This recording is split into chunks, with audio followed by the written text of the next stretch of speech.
Kwa hiyo bibi yule usemi naye sasa hivi. Nimempunguza babu. Wa kazi gani mimi? Na kweli.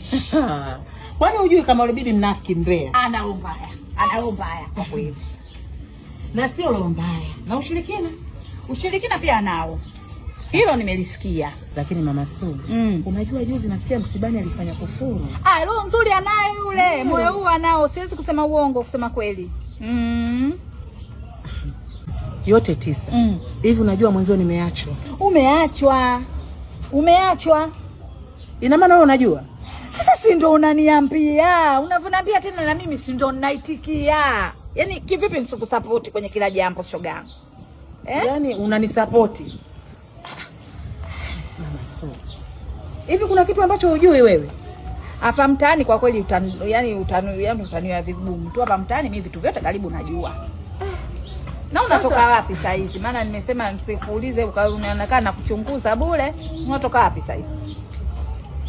Hilo swali kweli ndugu yangu. Nikujibu tu maana nahisi kama unanienjoy.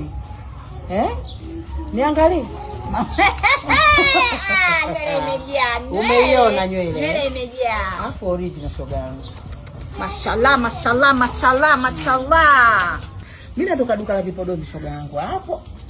Kununua vipodozi. Kama kawaida yako mama G-Nice uweze kumwacha mama na nywele imejaa hiyo, nywele imejaa. Mashallah, mashallah, mama futa bibi tunaye. Ndio siri ya mafanikio ya nywele zangu.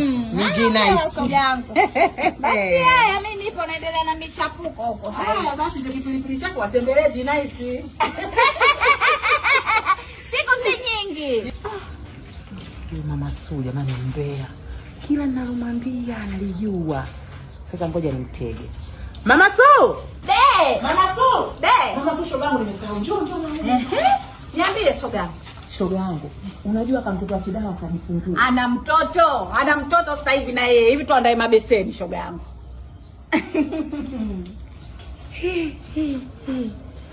Huyu dada sio kumsadiki. Mama, umbea gani? Nimemwongopea naye kazika.